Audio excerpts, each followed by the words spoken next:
2003, when President Kibaki took over, the debt in Kenya was 600 billion Kenya shillings. 600 billion Kenya shillings when President Kibaki took over. By the time he left, it was around 1.8 trillion Kenya shillings.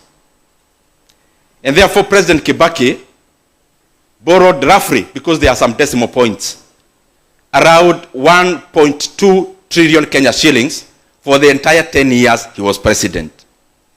And therefore, he was borrowing around 120 billion it's actually 100 billion every year. When President Uhuru Kenyatta took over, the debt was 1.8 trillion. In 2022, the public debt in Kenya was 8.7 trillion Kenya shillings. And therefore, he borrowed around, we can say 7 trillion. So in every year, he was borrowing roughly 700 billion shillings. There is a reason I'm giving these figures. The current administration, when it took over, the debt was 8.7 trillion Kenya shillings. Now, as we talk with you today, the legal debts, because there are others which I'll talk about, the legal debt is 12.5 trillion Kenya shillings. And therefore, in that span of less than 3 years, Kenya has borrowed 3.8 trillion Kenya shillings. And therefore, Kenya is borrowing 1.25 trillion Kenya shillings every year.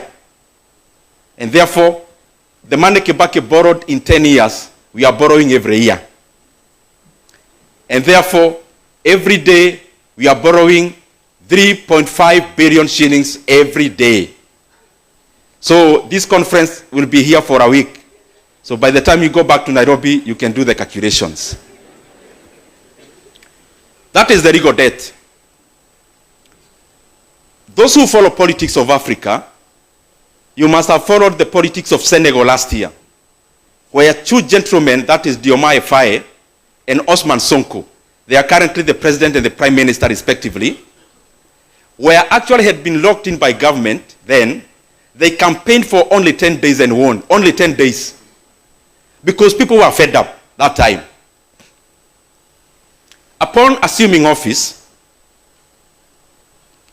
please give me some water, Prof. I think this needs cooling off.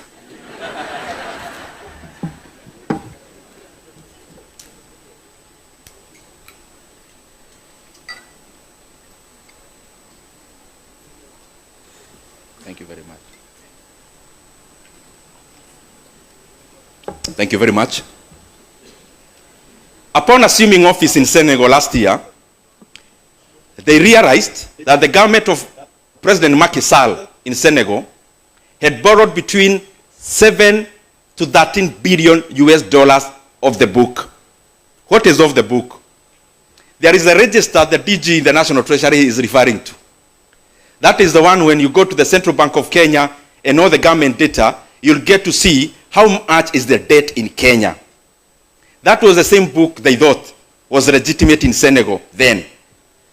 Upon assuming office, they realized there were some debts baptized in other names. You can call it securitization, you can call it revenue-backed board, you can call it asset-backed board. In Kenya, they have names. One is called securitization of road maintenance levy fund. The other one is called Talanta board. The other one is many others. So they realized there was 13 billion US dollars borrowed off the book. As we talk today, the duo that was very popular in Senegal last year, just wait in the next few months. Actually, issues have already started. Why? Because it is important for a country to maintain one book of debt. And I've been talking about this issue because of the enormity of its importance. Kenya must stop borrowing off the book. Beyond the reported debt of 12.5 trillion, Kenya has already borrowed an illegal debt of 175 billion shillings, where they have gone to the banks, taken a loan of 175 billion, And then they are telling the banks they'll be collecting the fuel levy for the next 7 years. And I'm here wondering, the people in the National Treasury and in government, if you came in to lead and you realized that all the revenue had been securitized, then you'd be elected to do what? So that's one. Second is called Talanta Board. The Talanta Stadium you see, the cost is 45 billion in present value. But it is important for Kenyans to know that Kenya actually took a loan of the book of 45 billion shillings. And do you know what? Now, we'll be servicing that debt using sports fund. Every month, 500 million shillings. In 15 years, a debt of 45 billion shillings, Kenya will pay an interest rate of 100 billion Kenya shillings.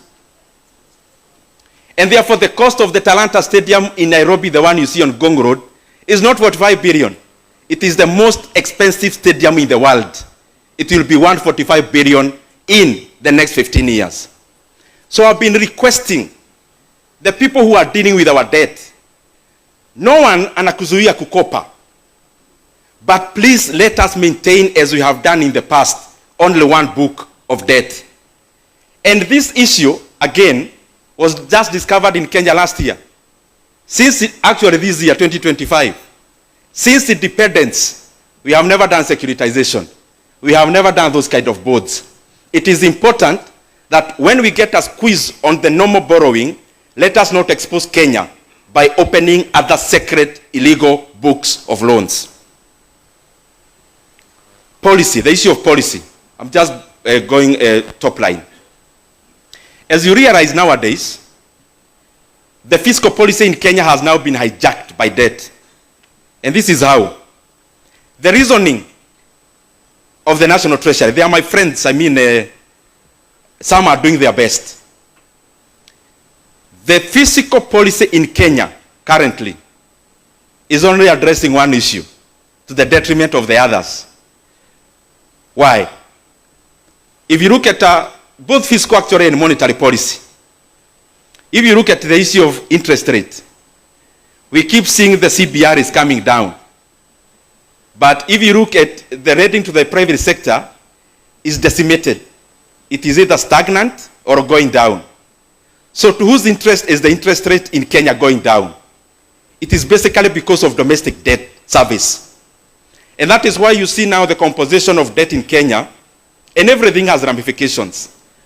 Previously we are 50-50, that is domestic and foreign. But over time, we are now past 60 domestic. Why? Because Kenya does not want to be accountable to the external lenders. And you can see the trend. If IMF asks questions, what is our response as Kenya? We come to crowd out businesses in terms of credit in our banks. So we borrow internally. So in Kenya, the banking sector is making every year a return in terms of growth in profit, but it's not in tandem with the productive sectors of the economy. Because the government is dominant in lending, in borrowing. In the economic classes, we used to be told, the work of government is to release money to the economy, either through banks, through fiscal policy. Now we have inverted. Now the work of the government currently is to mop up money from the pockets of the people and from the pockets of the banks to do the public projects. But you are only transferring farm and consumer, farm and individual consumption to public consumption. Sorry, I just said I'll be doing the highlights. If you look at the exchange rate in Kenya, the exchange rate in Kenya is currently misaligned by around 12 to 18%. Misaligned in the favor of the Kenya shillings. Why? Because of the service of external debt. But what is the ramification of that? What is the ramification of having a misaligned currency, a stronger one? If you look at the graph of the Kenya currency, when Kenya was having its best years during President Kibaki's time, the Kenya shillings was actually misaligned to weaken, not to strengthen. Because when you strengthen the local currency, what are you basically doing? You make payment of interest rate cheaper, but you make all our exports less competitive, and number two, you make all the imports very attractive. That is why you see when the Kenya shillings is misaligned just because of debt, then we take a toll on the other sides of the economy, and especially the balance of payment, and in regards to the production side, not just the capital inflow and outflow. Let me, as I come to the conclusion, just say that what I have realized is that whatever PR you play around numbers, numbers will always betray you. If I say 4 plus 4 is 8, and somebody else is saying, no, it can be 9. Whether you paint it in black, in yellow, in red, 4 plus 4 will always be 8. And this is the reason I'm saying that. Beyond the paintings we are doing around how we are managing debt, how we want to do this, and how we've been doing this, numbers and figures always summarize stories. Numbers and figures always summarize narratives. Now, let me go back to the same regimes I talked about so that you compare by yourself. And you tell whether the policies now, the fiscal policy, because everything is boiling down to debt, is working or not. And I'll use the figure that encompasses everything, which is the GDP growth. GDP growth takes care of exchange rate, balance of payment, everything else. President Mwai Kibaki took over the economy of Kenya when the GDP in Kenya was 19 billion US dollars. By the time he left, I'll actually give 3 years just to accommodate everyone, because currently we are in our 3rd year. 19 billion US dollar was the economy of Kenya when President Kibaki took over in 2002, 2003. In his first 3 years, up to 2005, the GDP of Kenya was 26 billion US dollars. And therefore, the growth in 3 years was 36%, just taking this and use at the base. It was 36%.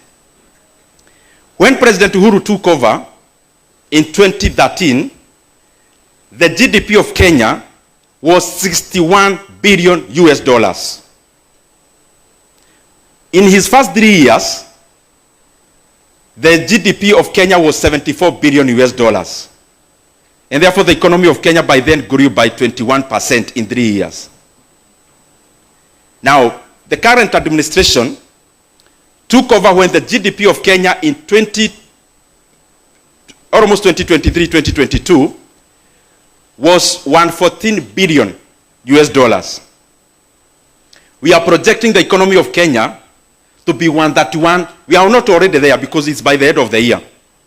But the projection by the end of the year, it will be 131 billion US dollars. So if you do the math in dollar terms, that is 14.9%. Now, all of us, most of us here, did NEC exams, which was out of 100. And for you to do CPA, I think most of you got A's in many things.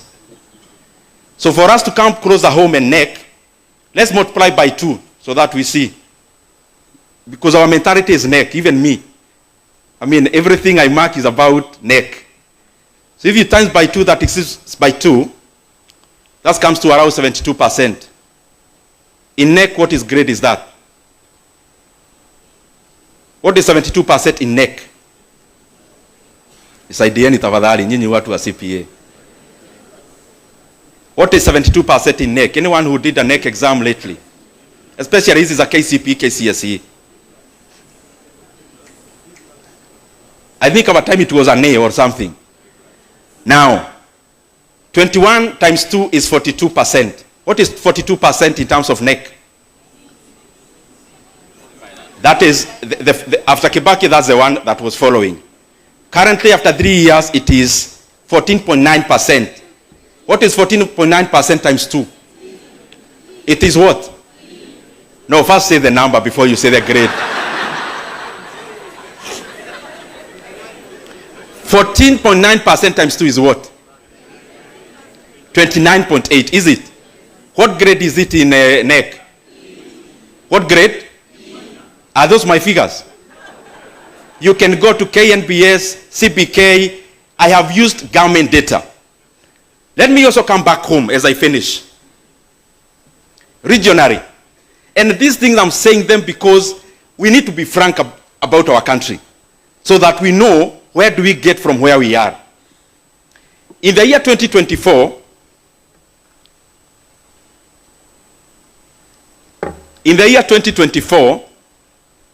Kenya grew by 4.7%. I have tried to take many sources and average them. World Bank, UNDP, Kenyan figures, and average them. So the Kenyan GDP grew by 4.7% last year. How did our neighbors fare? Uganda grew by 6%. Tanzania, I have actually taken all the sources and averaged. Tanzania grew by around 6.1%. Rwanda grew by over 8%. So I am talking about this so that Ethiopia grew by around 7%. So we need to know, when we reflect about what we are doing in Kenya, beyond the story we are giving, we need to look at the underlying. The other day I heard Kenya was to be closed for celebrations because I heard there was a big announcement that the GDP of Kenya has been projected by IMF to be the number 6 biggest economy in Africa. And I actually thought we are going to have a national holiday to celebrate. But these are the facts. In the year 2021, listen to me carefully. In the year 2021, the GDP of Kenya was 109.88 billion US dollars. I'll give in dollar terms because even that celebration was in dollar terms. Kenya, listen carefully.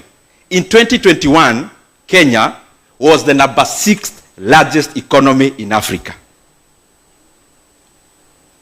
In 2022, the GDP of Kenya was 114 billion US dollars. In 2022, during election year, Kenya was the number 6th largest economy in Africa. In 2023, we already had a new government by then. Out of the mismanagement of the currency, in dollar terms, the economy of Kenya went to 109 billion US dollars in 2023.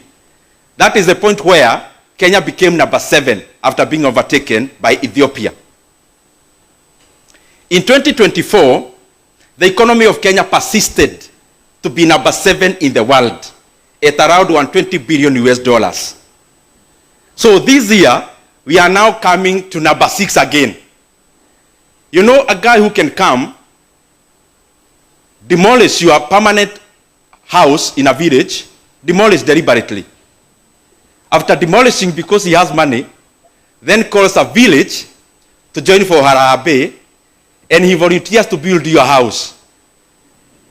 But instead of building the Mawe house you had, the permanent one, he builds you a Mabati house, and he wants the whole village to hail them as a very benevolent leader. Because Kenya was number 6, the largest economy in 2021, in 2022, so returning it to where it was, is that a cause of celebration? Thank you, thank you. Thank you very much. Can I get a minute? Omolo? Yes, yes. Yes. And that is the reason why Omolo, most of the projects in Kenya, I mean, just try to have your mind go across the country. Look at